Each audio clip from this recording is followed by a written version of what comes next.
Welcome, everybody. Thank you for taking the time today and spending it here with us as we take a little bit of time and learn about the experiences in the Utah National Parks that Mountain Travel Sobek offers. And joining us here today to do that, we have an award-winning guide who has focused her career in the desert Southwest. Ashley Kasper is joining us. Please, everyone, join me in giving a warm welcome to Ashley.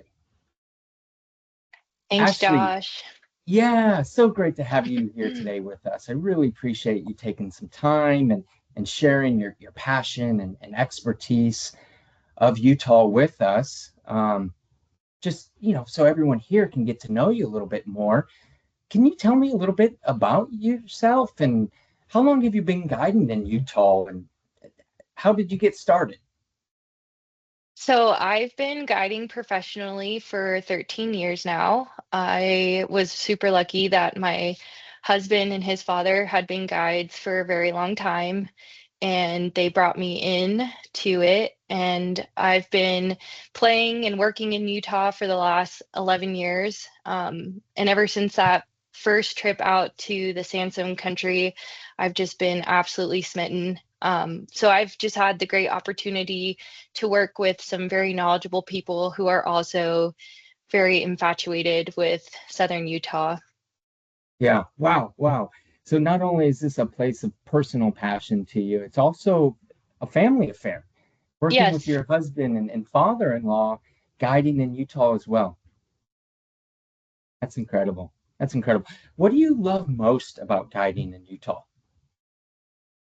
I think what I love the most about working there is that I get to revisit a place that I love so much, learn more about it every time I'm there. I'm just so infatuated with the colors and the Mhm. texture.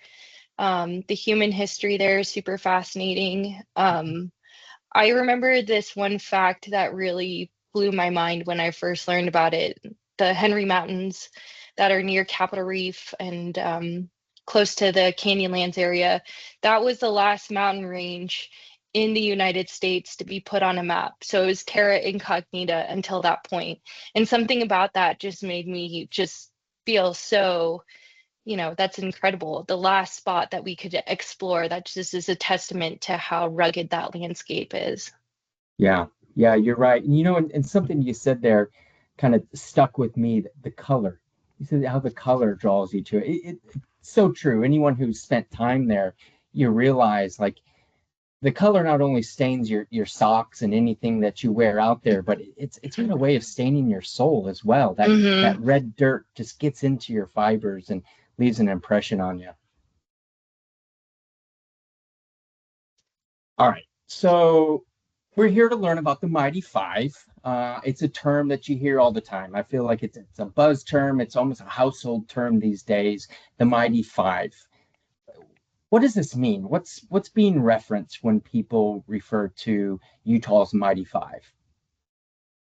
So that was a campaign that the state of Utah did many years ago to encourage visitation to the five main national parks of Utah. So that covers Arches, Canyonlands, Capitol Reef, Zion, and Bryce. So it's five of these national parks that cover the southern part of Utah from the southwest and trending up to the southeast. That's awesome. Five national Yeah. parks in one state. Yes. That's incredible. Um, so they're all in Utah. They're in the southern region that you talked about of Utah. I've got a little map here. Give people some perspective of where they're at. Um, Say you want to visit one of these parks or all of them, all five. What's sort of the easiest way? What are the closest airports? What's kind of your best launching points for visiting these national parks? Yeah, so when we do these trips, we are either basing out of Grand Junction or Las Vegas. When you're flying in and out of Grand Junction, it is a smaller airport, but we've chosen that because it's so close to Arches. It really reduces your travel time. So you have less time in the car, more time in the area that you're going to be exploring. So that's really great. And Grand Junction is a really cute town. They've got a really nice downtown area, great restaurants, really fun activities that are around that area as well. The Colorado River flows right through it, and it's still a very scenic and beautiful spot. So it's a great starting point. Um, and I love getting to visit there over and over again. And then for some of our trips, we're based out of or flying out of Las Vegas. And Las Vegas gets a bad rap, but I love Las Vegas so much. There's so much good food, entertainment, hotels, but there's also really great outdoor access. So if you want to tie in something else to your trip, another adventure, you can go explore the Hoover Dam, Red Rock Conservation Area. There's lots to do in the Las Vegas area. That's not just going to be the downtown strip. There's really cool museums. They've got the Neon Lights Museum. They also have the Mob Museum. So there's a lot that you can do either at the beginning or the end of your trip in Las Vegas. I'm so glad you brought that up. You're right. And especially Las Vegas, right? It can get a bad rep. It's certainly within a certain population of people and, Sin City, but you're absolutely right. Like there's world-class dining and activities to do Hmm. outside of gambling on the strip. It's a great place to start and end a trip. And, somebody looking to spend some more time there in the city, either before or afterwards, great opportunities. All right. So we've identified the Mighty Five, the five national parks of Utah. What makes these parks so special? Why are so many people drawn to this area? I think people are drawn to these parks for the same reason why people have been drawn to the area for millennia. The Fremont, the ancestral Puebloans, they have been in that area for over 10,000 years. It was a place of life and abundance for them. Uh, and then we had the Spanish explorers that passed through looking for routes, getting through the country. We had fur trappers that were there. And then there were the settlers as well. So there's just something that really draws you to the area because of its striking beauty, the contrast, the colors, the textures. It's just a really special landscape. Yeah, you're right. It truly is. And you know, Mountain Travel Sobek's got a number of trips that visits these areas. What makes mountain travel trips truly unique among all the options that are out there? I think at the end of the day, the one thing that will set us apart is the quality. We just have a really high standard for our guides. We try our best to do what we can to know as much about the area, which is what brings a lot of um, your passion to why we care about these places. We also try to find, the best restaurants that we can eat at that are local. We also do our best to find really comfortable accommodations. And so, with all of that, it really takes the guesswork out of, what should we see? What are we going to do? All of that is taken out, and then you're just left with having a really great time with other like minded people. That's really great. It sounds like we get the local insider view and access to these areas, and our guests just get to be guests and Yeah. enjoy this area and leave enriched, not only with the experience, but what they also learn and take with them from the guides. Cool. All right. So we talked about all five parks. We talked about why it's so great to go on a trip there. Let's dive in a little deeper to each of the parks and learn something unique about them. What can you tell me about Arches? Arches is just super iconic. I love it just because when I'm there, I just feel like my imagination is on fire. All of the different precarious rocks that are just balanced or etched away by time and water, leaves you with all of these unique features. So when you're going down Parkway Avenue and you're walking through, you're looking for a sheep rock, you're looking for a Nefertiti rock. So it's just like your imagination just gets to go wild and look for all of these unique shapes. There's also a bunch of wonderful plants and flowers there. So it's beautiful to be there in the spring. It's also wonderful to be there in the fall and to see all of the cottonwoods changing into that beautiful golden color. And then looking for those arches, when you finally spot your first arch, you just get really excited because there's such a unique feature. And because of the unique geologic processes of arches, it's the highest concentration of arches anywhere in the world. Wow, that's incredible. Do you know how many arches are there present in the park? There's over 2,000 named arches, and I think that it has to be at least 3 meters high and 3 meters wide to be considered an arch. That's fantastic. And we get to see these arches. One's like Delicate Arch, that's so famous and popular. And you also talked about Devil's Garden and some of those lesser visited areas that we get to visit. It really sounds like it's a fantastic introduction to Utah's geography, geology, a great place for photography, sunrise hikes, and just those all moment views. Yeah, you really can't go to Utah without stopping at Arches. That photo in the top left corner there, you can see Delicate Arch. It's super iconic. You've got the La Salle Mountains in the background. So it's this really cool contrast between that red rock and then the mountains. You've also got like the fins of Devil's Garden. It's just like a maze of these huge um, sandstone features that you get to walk your way through.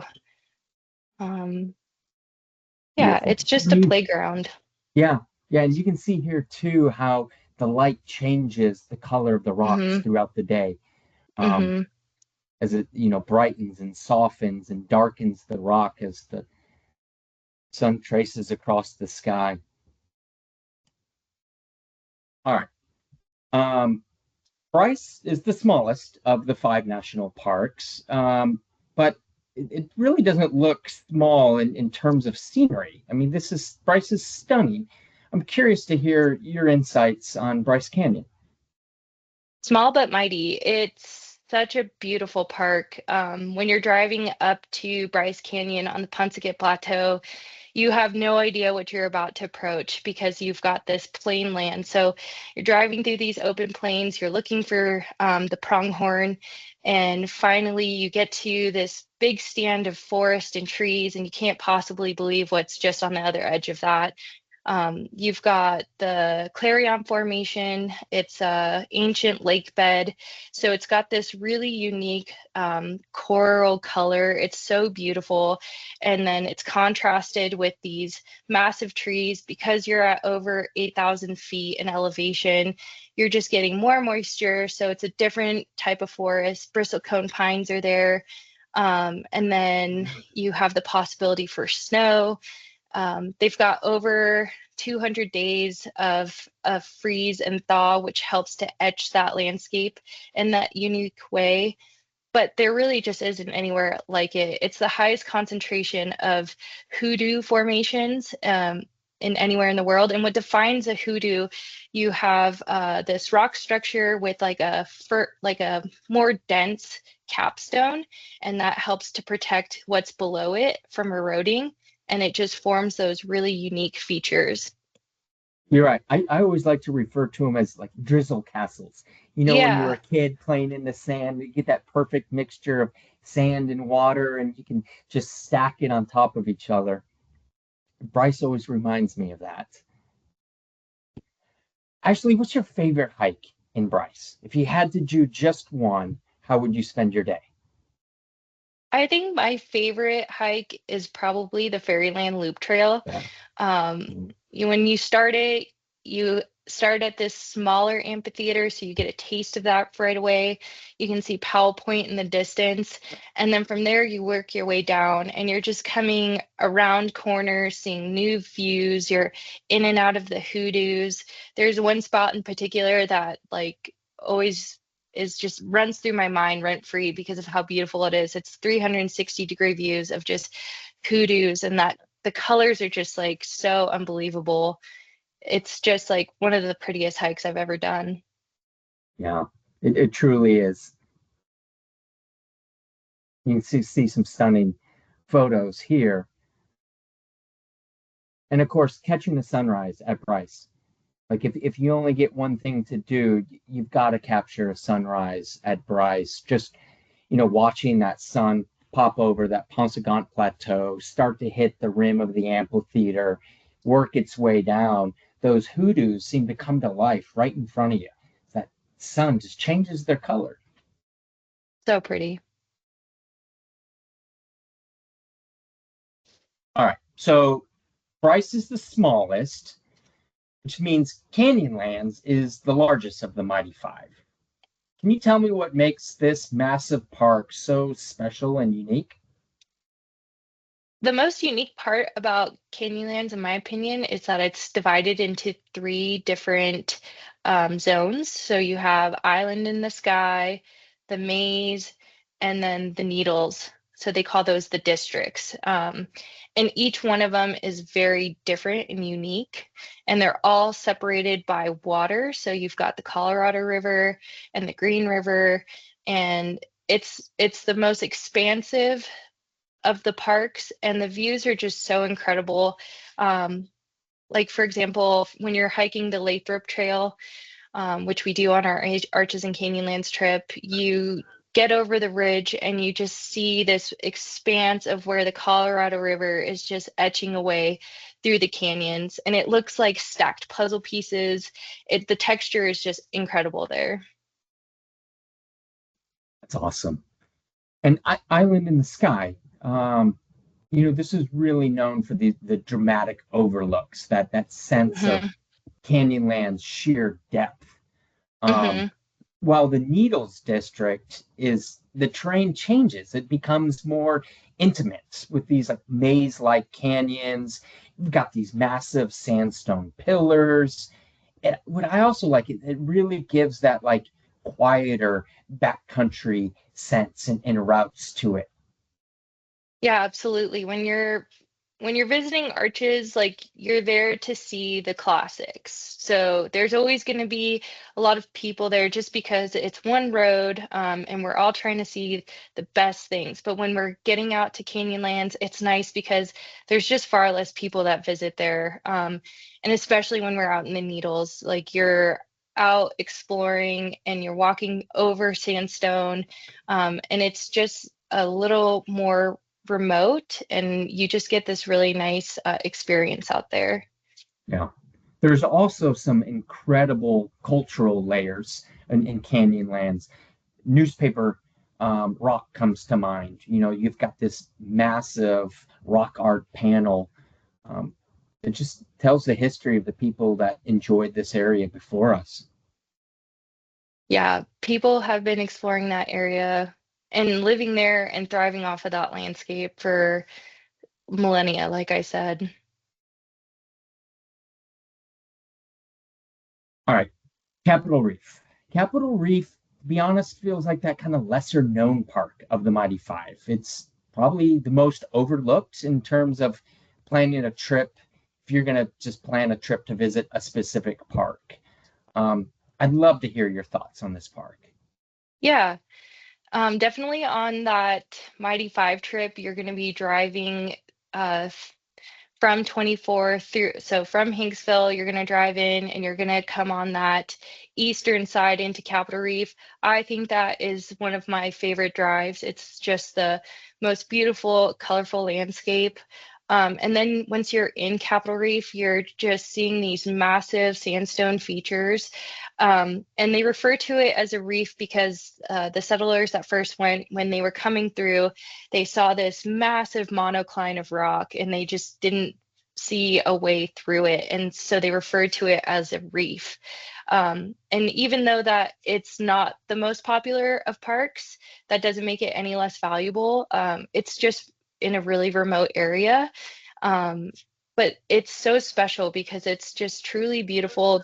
The Fremont people, legend has it, is that they refer to it as the land of the sleeping rainbow.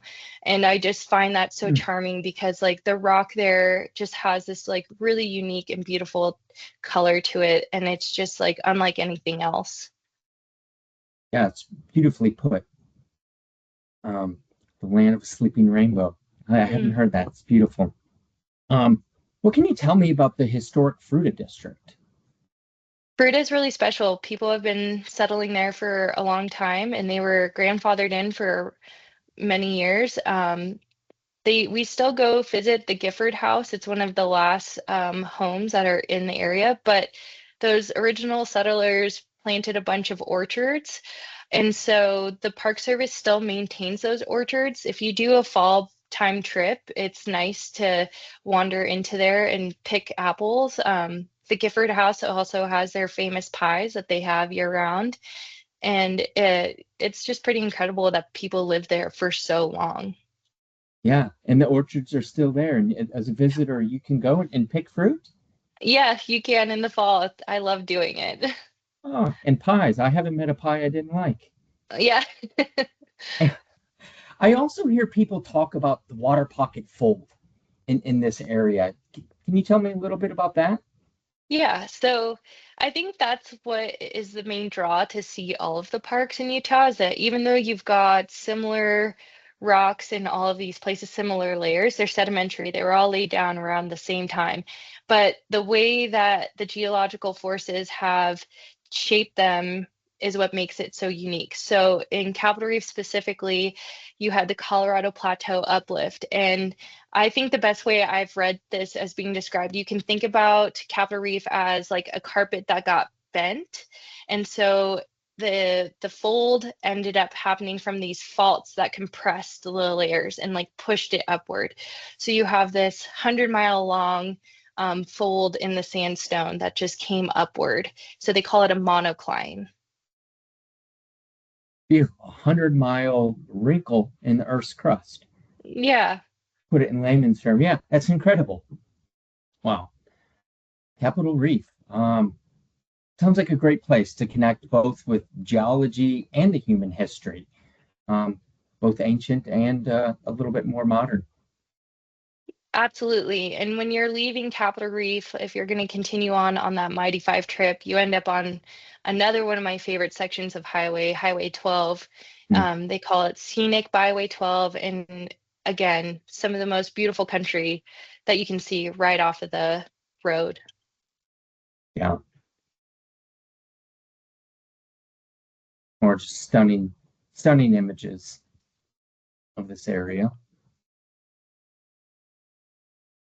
All right, Zion. This is the most visited park in Utah. Annual visitation near 5 million people. There's got to be a reason why so many people are drawn to this park.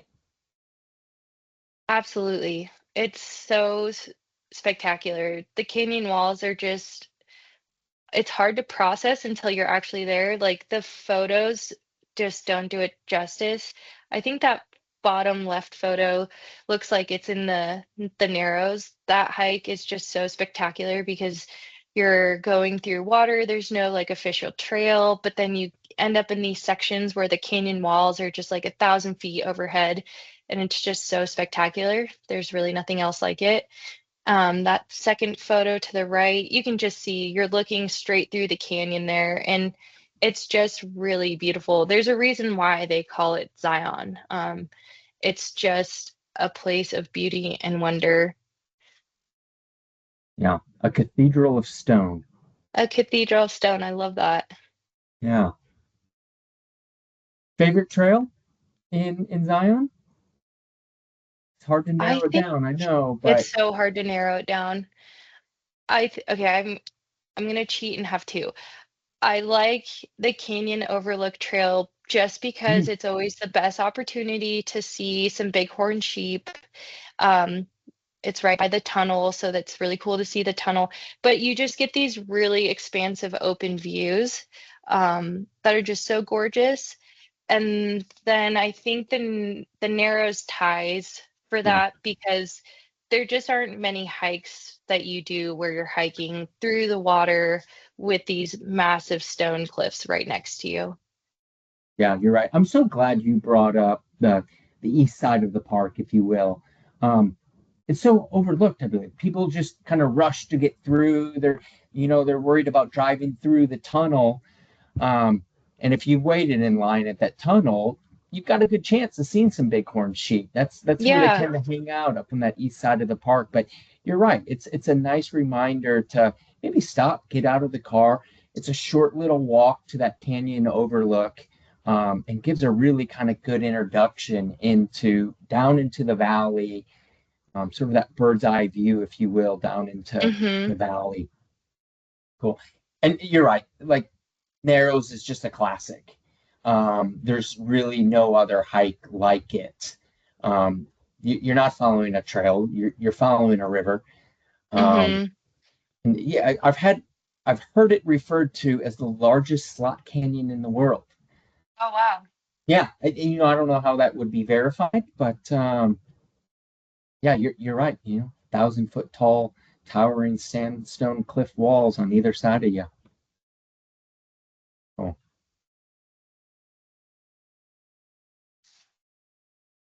Walter's Wiggles. If you braved Walter's Walter's Wiggles. Wiggles. Yes, yes, I've made that hike up to Scouts Lookout many a time. It's such a great challenge to, push yourself to your physical limit and make it to Walter's Wiggles, named after the first superintendent of the park. And once you get up there, it's really fun. That's usually going to be your best chance for looking for our California condors. They love hanging out on that cliffside. So they've made a really big recovery back into Zion. They've worked really hard. They've had a nesting pair and some fledglings that have been living in that area for the last few years. So if you're going to see them, it's generally going to be when you make that hike up to Scouts Lookout. Yeah, I'm so glad you brought that up. You're right. If you had the opportunity to make it up the Scout and you get buzzed by a California condor coming over here, you don't forget it. There's Um, nothing like it. no, no, it's incredible. The wingspan is just massive, where you're instantly like, okay, that wasn't a vulture, that's a California condor. There's a difference. Um, you And I think realize there's the something so size. special to see conservation working Yeah, and getting to feel that connection to us doing something that's working. That feels really good.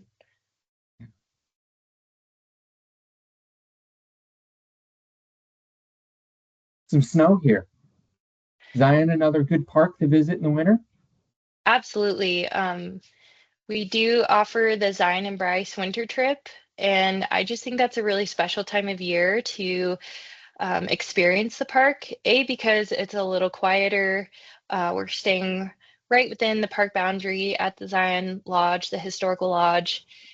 Snow just has this magical way of like really muting the landscape, and so even if we don't have enough snow to snowshoe, we can still throw on the micro spikes, and it's still fun to explore with that light dusting of snow. Something about snow on those sandstone features just feels really special. Yeah, you're right. Adding in that extra contrast. Now you've got the red, the white, the blue, green. Those colors just come together so beautifully when this Yeah, area's got a little snow cap on it. All right. So we've talked about all five parks. We've briefly touched on, what Mountain Travel Sobek does when we visit these parks. I'd like to take a little bit of time and kind of do a brief overview of all of the five trips that Mountain Travel Sobek offers. In doing so, how do I pick the right trip for me? yeah. So if you're one of those people that just wants to visit a place once and then move on, that Utah Mighty Five Parks trip where you're going to see all of them, that's a great option. Um, and you're not going to be able to get as in depth, but you're going to get a good picture of the area and everything that it has to offer. If you're somebody that likes more getting into a place and spending more time there, or if you do that Mighty Five trip and you say, I'm hooked, I have to go back, that's where these other tours come into play. Arches and Canyonlands, that's a great option because we're hiking. That trip is mostly run by Jeff Gutierrez, who has been a Moab local for many years, and he is an incredible guide. We spend a lot of great time there. Um, the Bryce and Zion hiking tour, also a great option because you're just getting more in depth in those wonderful zones of Bryce and Zion. Um, and then with the Zion and Bryce winter hiking trip, I really like that option because, like I said, you're there when the park is a little less busy. We have a New Year's trip. It's a really nice way to ring in New Year's and start your year on the trail outside. I think it's a really nice way to do it. And if these trips don't fit your schedule, we can always custom make an adventure that fits for you, your friends, your family, whatever you're looking for. We can make it happen. Yeah. You hit on two things there, a couple of things that I really liked. Um, One, the New Year's trip, right? Like I always feel like there's this pressure, like, oh, what am I going to do? I've got to have this grand celebration, or I haven't been invited to a party, or there's this pressure about making the New Year special. I couldn't think of a better way to ring in the new year than being out in a national park and doing what I love, being in nature and hiking. That's a great idea. Yeah. And then yeah, you're right. The custom trip. Anyone who's here listening today, please, if looking at this schedule, I encourage you to take a look at our website and go into more depth and detail about these different trip offerings. But if you're seeing something that just doesn't line up with either your dates or your preferences, please reach out to us. We have an in-house expert, Lou. He's a master at putting together custom itineraries, completely tailored to your group's liking, whether it's a large multi-generational family looking for different activities, whether it's a small intimate couple looking for an incredible getaway together. Um, Lou knows this area like no one else. He would love to work with you and put together that tailor-made custom trip for you. So go ahead and reach out to us.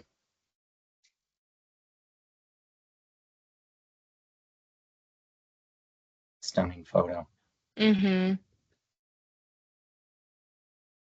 All right. So we've talked about a number of our scheduled departures that run throughout the year, spring, fall, winter. Um, what can you tell me more? If it join one of these trips, I know they're all a little bit unique and different, but just generally across the board, what could I expect for a daily activity as a guest on one of these trips? Yeah, some of the hiking days are going to be as little as 4 miles. They could be as many as 8, but averaging about 6 miles per day. Um, like I said, this landscape is very variable and there's lots of canyons. And so there's always going to be a little bit of driving, but you're driving through somewhere very scenic and beautiful. Your starting elevations are going to range from about 3,900 feet to about 8,000 feet, and your elevation change is going to be around 5 to 1,200 feet. So definitely preparation will be important, but the more you prepare for your trip, the more enjoyable it's going to be. As far as temperatures go, what's nice about Utah is that we have all 4 seasons there, but the trip can be experienced at any of those seasons. So anywhere from the 60s to 70s, but if you're there more in the summer or late fall, it could feel a bit warmer. But as long as you pack your layers, like you're always going to have a good time. And then as far as like the winter temperatures, we've got It's pretty variable. Winter highs can be up to the 30s, but in my experience, it's always easier to hike when the temperature is cooler anyhow. So if you're somebody that really doesn't like hiking in the heat, that could also be a great option for you. Um, I do have some homework for people. If you are Mhm. interested in our Yes. trips, I have some recommended reading. So my first choice, and we're going to have these listed. So if you don't have time to write it down now, don't worry. But my first book that I want to recommend is Desert Solitaire by Edward Abbey. This is probably the Bible of Southern Utah. I have a lot of friends that live in Moab, and most of them read this book and then had to go to Moab and then never left because of how much they love the place. So I would say if you're at all interested, I would add this to your reading list. Great book. The second one is The Monkey Wrench Gang by Edward Abbey. The first book will make you very interested in the area. This book is going to make you want to protect it, but also a very good read. Um, and then I have Red by Terry Tempest Williams. She's just a very poetic writer. She will also just get you excited and about the area, and it helps to draw a really colorful picture in your mind. The last one that I don't have with me, but that I recommend is Down the Great Unknown. And that one is by Edward Dolnick. And it talks about John Wesley Powell's first expedition down the Colorado River in 1869. That one will also get you very excited about seeing southern Utah. I'm so glad you did that. Thank you. Um, Yeah, yeah, what a great little surprise and great advice. Um, yeah, Admittedly, Desert Solitaire, like it hooked me in my early 20s, and I spent the next 18 years stomping around the desert Southwest after reading that book. Um, it's incredible. He really has a way of describing the Southwest. yeah. Yeah, He'll get you excited about going. yeah. Great suggestions. Well, if this has inspired you, or if any of those books inspire you to take a trip to Utah, Mountain Travel Sobek would love to have you as a guest. We're booking our 2026 dates now. They're all up and online, ready to book online. You can also easily give us a call. Be happy to chat with you, answer any questions that you may have. Help you work through the different options that we have and find the right trip for you. Just a reminder, if you don't see a date on there that works for your schedule, custom dates are always an option. All of our scheduled departures are also available as private or custom date options as well. So chat with us about that. If you want to take a date and this is a trip that you like to do and you'd like to keep that experience more intimate and private to your group, we're happy to accommodate and do that. Or if you see the perfect trip, but it doesn't have the dates that work for your schedule, let us know. We've got great flexibility, especially 6 months or even greater out. Very likely that we can make that date happen for you. So please give us a call. Um, Reservation numbers there, socials on there as well at MT Sobek. Look us up, some great inspiring photos and more content there. And now I'd like to open it up for some questions. Um, Anything that perhaps wasn't covered that we can provide. And if we're not able to, as we're getting near time here, if we're not able to get to your question today, we are capturing all the questions. Our colleagues will follow up and answer those questions for you.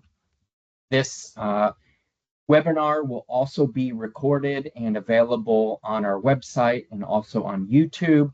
So if you want to go back, listen to it again, or perhaps send it to a friend, you can do so. Contact information there. Right, a question I'm seeing. Ashley, what can you tell us about the meals? What's the food like on these trips?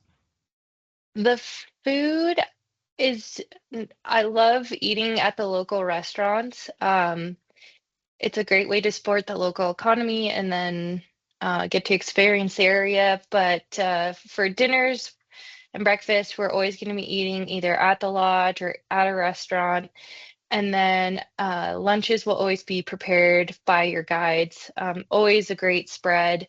We're also able to accommodate all of the dietary restrictions, gluten-free, vegan, vegetarian. Those are all easy to do. But I definitely love eating at all the local restaurants. Yeah, tasting that local flair. Hmm. What's another question came in here. What's the most unexpected challenge that hikers might face in Utah?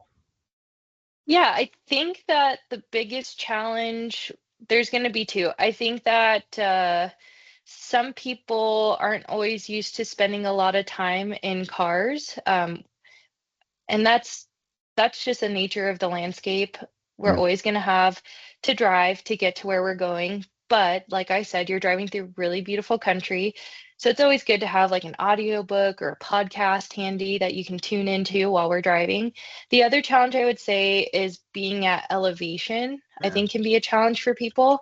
And I know there's no real good way to prepare for that, except for just doing a lot of your training beforehand and just having yourself as physically ready as possible. Because then once you're actually at elevation, your muscles should just be able to help take you through all that.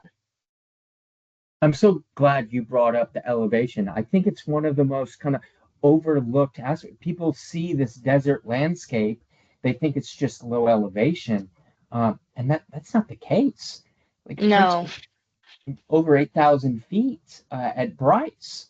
yeah, Yeah, I think it catches people off guard. definitely. And yeah, sometimes the temperature can take people off guard too. Mhm. You're really high at Bryce, so it could be kind of chilly. Whereas if you're in Zion, you're at like more like 4,000 feet of elevation, so it can be a bit warmer. So just having all of your layers, drinking lots of water, and really, I think the best thing that you can do for yourself anytime you do a trip, just follow your training because that's going to guarantee that you have a good time. Yeah. Best way to prepare for unexpected weather or even variations in weather. Simply it's an hour and a half drive just between Bryce and Zion, but as you just pointed out, 4,000 feet elevation difference. It's very likely you're going to experience completely different weather between those two parks within just a short drive. Yeah, I think following your packing lists, Mm, that those have been put together by your guides, and um, it's just really important to have all of those things, even though it doesn't seem like you might need it. You never know when you will want it. So following those packing lists and having all of your items with you. Actually, I know you've spent geez, well over a decade exploring this area. If you had to distill it down, what's a most memorable moment for you in Utah? I'm trying to think of just one moment. I guess I can remember the first time I drove Highway 70, and I remember getting into the sandstone finally. You like come over this crest and like you're finally in that sandstone, and something about it makes it feel like you're seeing this raw earth, and like the this red sandstone almost feels like the bloodline of the earth. I don't know if that makes sense to you, but something Yeah, about it just makes it feel like you're very connected to that area. It's as cheesy as that is, like something about that sandstone, that rock, the colors, the open sky, it's just like so enchanting. yeah, that's incredible. That it really is. And I've been very blessed myself and have been able to spend quite a bit of time in southern Utah. And one I often go back to is a moment, impromptu moment as we're driving scenic Byway 12, which you referenced earlier. It's a gorgeous highway through Escalante and stopped at Kiva Coffee House. Mm-hmm. It's this beautiful local little coffee house perched up right above um, Escalante River, and just Mm-hmm. sitting out back on that patio, enjoying a cup of coffee, looking down on this riparian zone. I'm surrounded by like slick rock, and then you're overlooking this riparian zone with the Escalante River going through. And it was late October. The cottonwood trees were changing, so you had these beautiful yellows, and I was just like, "What? This is magical! Like, It's what a great gorgeous. little spot!" Yeah, Yeah. it's funny Yeah, how that's little especially where I moments can. feel, yeah, totally. And I feel like that's really where you can feel like that Red Rock feels like the bloodline of the Mhm. area, right? Just like those beautiful canyons. The Kiva Coffee House is my favorite coffee house in the world. I have my coffee cup. I drink from it every morning. Well, everyone, kind of does it for us today. I want to thank everyone for your time to join us, to listen, for your questions. Again, please reach out if anything pops up with you later today or later in your journeys to figure out where to go in Utah. Please reach out to us. We'd be happy to share our knowledge with you. Contact information is there on the page. Most importantly, Ashley, thank you. Thank you for your time, for what you Yeah. do for our guests out there. Um, thank you. Yeah, thank you for having me and thanks for everybody tuning in.